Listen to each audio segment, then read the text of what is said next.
kan ẹ̀gbin kan ìwọ̀sí ni pé kí ọkùnrin kó máa lọ sùn sílé àná.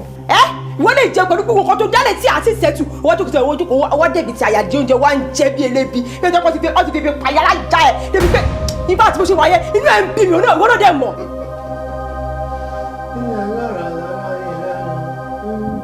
You're a stupid man.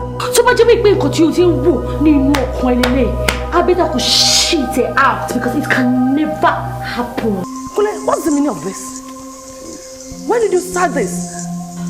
Ẹ̀gbọ́n ẹni okó wá sílé obìnrin. Is this what you are bringing home for me as a wife? You can picture this face. Are you sick? Adekunle. Wo, John torí Ọlọ́run, mo já ju gbogbo rubbish tó ń bá mi perform. Ṣé sọ fẹ́ pọ́ máa dúpọ̀ yín bíbá ẹni mi ni? Ọmọ ẹ̀kọ́ ni mi ò, mo já gidi gan-an, sọ kó sọjá ayé ẹ̀ kó sún síwájú.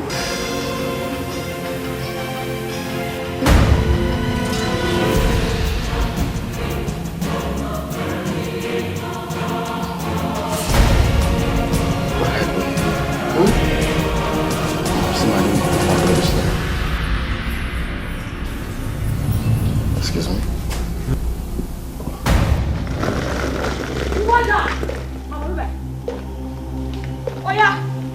Out! You destroyer! Lift that thing you call a bag and get out of my house right now! Out! Get out! Out! Take it easy now. Look at this dull head. Ajalatano. You wanna call me funny? You in, you out! Now! Get out! Ejade! Community provide official quarters for him. A 3-bedroom, well-furnished house. Wow, thank you, sir. Is she going, sir? Go to Azibel. A brand new car of your choice. Ẹ jẹ́ kí n face iṣẹ́ mi ẹ jọ̀ọ́. Ṣorí iṣẹ́ tó wá ṣe yẹn, wá ṣe aṣọ ẹ̀. Òkè ó rò bóyá ibi ìbàìtà wà yìí ni. A kò máa ń káwó lẹ̀lẹ̀ ní òun mọ̀ pa máa ń faṣẹ́ ni. Wàá faṣẹ́ bí ẹni máa kú màá ní kó tó rówó. Ṣé pé irú ayé tẹ̀yìn ladies yìí máa ń jẹ nílé yìí? They must have been spinning all the time. We are always spinning. Aouda. Yes, Yara. What's that? I don't know.